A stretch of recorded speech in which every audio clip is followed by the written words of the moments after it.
Welcome to Healthy versus Toxic, the podcast where licensed mental health professionals explore what makes a relationship healthy or unhealthy or even abusive, all from a scientifically informed perspective. Hello, this is Dr. Grande. Today I have a few questions. The first is, how important is similarity to romantic attraction? And the second, how are the domains of similarity different? So on the second question, an example here, if two people have a similarity in terms of music preference, like if they like the same music, is that more important than if they have similar career goals? So that's what I mean by the domain of similarity. So I'm going to look at several factors that influence attraction for long-term relationships and then focus on the similarity factor. So starting at the top of the list here, we see that physical attraction is really the most prominent factor.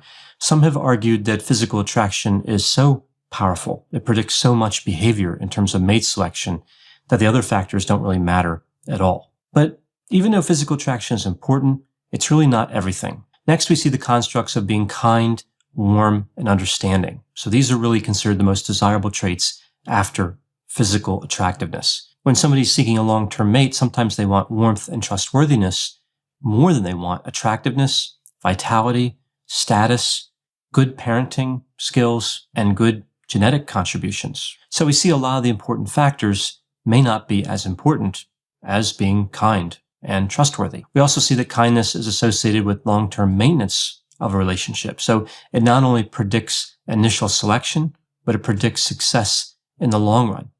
We see that kindness is associated with positive persuasion strategies. For example, one partner trying to reason with another, as opposed to like coercion. We see low warmth and trustworthiness is associated with condescension, arrogance, self-centeredness, abuse, and infidelity. So there are positives to being kind and a lot of negatives associated with being unkind. Also in long-term relationships, we see that the satisfaction with the spouse's warmth and trustworthiness really affects how satisfied people are in a marriage. Now, this gets a little tricky because this really only applies to people who are high on warmth and trustworthiness themselves. So if somebody is high in kindness, they value that in a partner, and their partner actually has that, relationship satisfaction would be much higher. Familiarity is a fairly common construct to look at when talking about mate selection. The more information somebody has about another person, the more attracted they will be, right? So the more familiar people are, the closer they get. The concept of implicit egoism explains attraction as well. There's this theory that people really positively evaluate information that even only tangentially refers back to them, or really refers back to them in a trivial way. For example, a person is typically more attracted to somebody if they share a birthday with that person, or if they have a similar name or the same name. Elements that don't really describe the person in any meaningful way in terms of relationships, but they're still thought of as important to individuals seeking relationships. A couple of other factors before we get to similarity.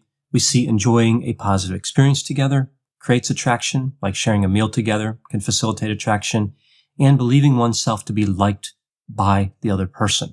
This is referred to as the reciprocal liking effect. So this brings me to the focus of this video, similarity. People tend to choose partners who are similar to themselves. The theory here is that people simply like others who agree with them. People tend to view themselves favorably. Now, if this is taken too far, of course, it could be narcissistic, but just in general, this is fairly common. So if one views oneself favorably, and then they see someone who is similar, it makes sense that they would view them favorably as well, and that attraction would occur. So in this area of similarity, we know that there are many ways to be similar. These are referred to as the domains of similarity.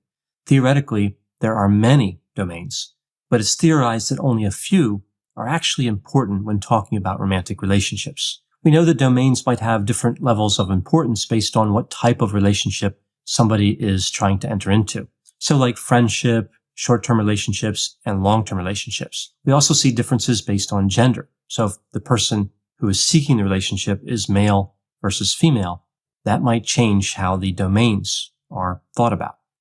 Now, we see a study published in 2018 that looked at 18 domains of similarity. I'll put the reference to this article and the other ones I used in the description for this video. Now, looking at those domains, we see that some are commonly thought of as relatively important to attraction, like political views, career goals, cultural background, food preferences, travel desires, and music, movie, TV, and book preferences. Some are not as clearly related, like technology and social media use, exercise and beverage preferences, college major, and the number of friends someone has. And others still are thought to be relatively unimportant, like video game and computer brand preferences, as well as the brand of cell phone that somebody has. Hi there, I'm Heather Drago. And I'm Sarah Saunders. We host the podcast, That's a Hard No, about saying no and setting boundaries. So you can become that true and empowered you that this world needs. Saying no isn't just okay. It's the key to living an authentic, fulfilling life. I'm a licensed professional clinical counselor, so while this podcast is in no way a replacement for one-on-one therapy, I suppose I know what I'm talking about. I'd say so. We talk about learning to say no and set healthy boundaries and how it impacts mental health, physical health, relationships, parenthood, and more. Subscribe wherever you get your podcasts and visit our website, hardnopodcast.com. We're here to help you find your no and say it unapologetically. That's a hard no. Hi, I'm Matt Harris. Seton Tucker and I host the podcast Impact of Influence, which for 2 years covered in depth Alec Murdaugh, who was eventually convicted in 2023 of murdering his wife Maggie and son Paul. That story continues to evolve, and we will cover that. Plus, we will tell you stories of other true crime events that have happened in the South. Please join us on Impact of Influence. And give us a follow on the Impact of Influence Facebook page. So how do these domains differ by gender and relationship type? I'll start by looking at gender differences. The general rank order of the 18 domains is actually fairly similar between males and females. That is, when a man or a woman is looking for a romantic relationship, they tend to prioritize the similarity domains in a similar way. Most important would be political views, career goals, food preferences, travel desires, music and movie preferences, cultural background, and TV show preferences. Even though the rank order is similar, women, as compared to men, place more of an emphasis on political views and career goals. Men, as compared to women, place more of an emphasis on social media use, video game preferences, and the brand of cell phone that the woman owned. Now, even with this being in the findings, this is a relatively unimportant factor, though. That's important to keep in mind. It's really low ranked in terms of importance overall. So what about the type of relationship? What similarity domains are important for friendship, short-term relationships, and long-term relationships?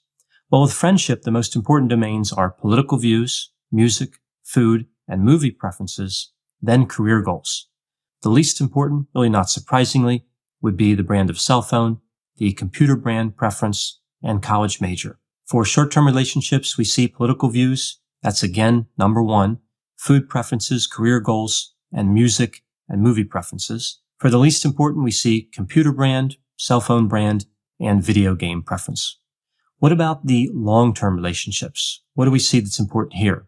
Well, career goals, political views. So political views is in the second spot here. Travel desires, and food and music preferences. The least important are the same as they were for the short-term relationships, right? So we have the computer brand, the cell phone brand, and the video game preferences. So it's not just the rank order that matters when comparing the type of relationship, but also the relative strength of each domain. Did any domain stand out as being much more important for one type of relationship as compared to another type of relationship? Well, overall, every single domain was more important for long-term relationships than for the other two types of relationships. So when it comes to similarity, it has more of an effect on the selection of a long-term partner than it does in the selection of a short-term romantic interest or a friend. People are more selective in picking a partner for long-term relationships, which of course makes sense because the commitment is for a longer duration, and they wanted more similarity across the domains for these types of relationships. Career goals, political views, and exercise preferences are much more important for long-term relationships and the other types. Those three really stood out. So these findings are interesting, but how can we apply these findings in real life? So I have 5 points here that I think are related to these findings, that are an application of these findings. I'm going to focus here on just the long-term relationship component. So number 1, if you have a similarity with somebody that you're romantically interested in, consider revealing that, right? So if seeking a mate, don't focus on individual attributes like skills, abilities, and accomplishments. Focus on what you share with the romantic interest, how you two are the same. Second point, minimize differences. If you spot a difference, don't overcommit to it. Now, to use the example of cell phone brand, which of course wasn't a big deal anyway, but it's an interesting aspect to look at. If you notice there's a dissimilarity with cell phone brand, you might say, oh, this is the brand that was on sale, right? Kind of minimize the thinking behind the purchase of that particular phone. That's a lot different than saying only a fool would buy another brand other than this, right? That's really overcommitting to that particular domain. And it kind of boxes you in terms of trying to create a similarity later on. Number 3, emphasize open-mindedness. Open-mindedness is really about flexibility. All things being equal, open-mindedness actually facilitates selection. So a higher level of open-mindedness improves one's chances of finding a mate. If we think about domains like food, music, movie, TV, and book preferences, being willing to try new things might create a sense of similarity or compensate for dissimilarity.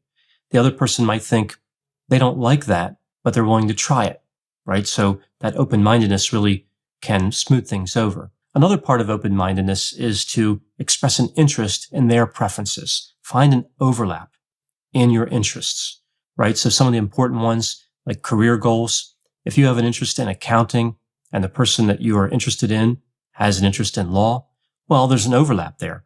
Tax law, right? There's a lot of overlaps there, actually. Now, with political views, this gets a little bit more difficult.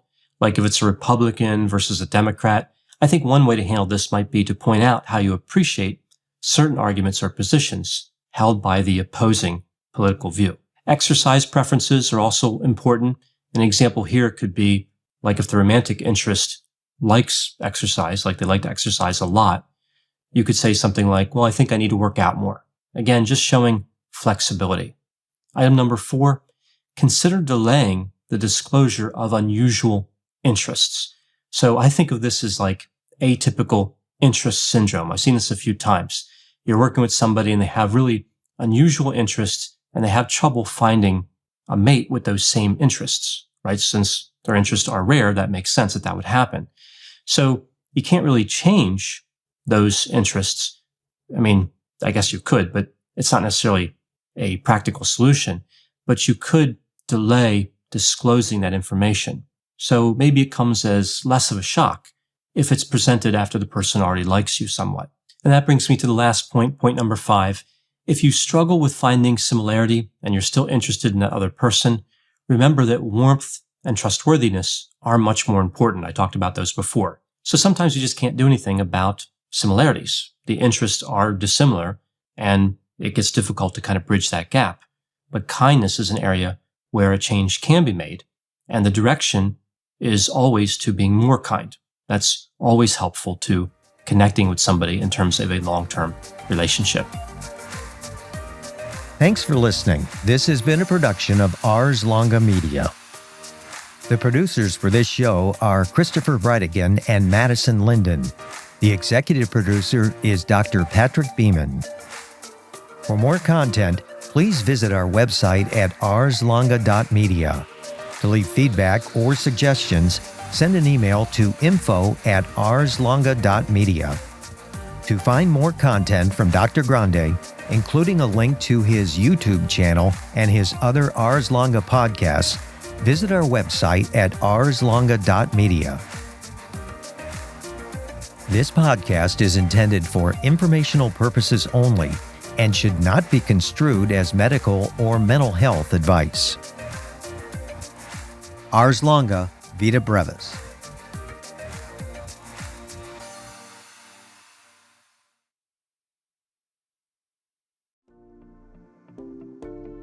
Welcome to the Bravery Academy. My name is Emma Ferris and I'm your host. This podcast is crafted to share the stories of courageous individuals who've overcome adversity and found the courage to live their best lives. We'll explore the science of well-being, courage and connection, and interview top thought leaders, game changers, and survivors. It is from these stories that we learn what resilience is, how to heal, how to recover, and how to be brave.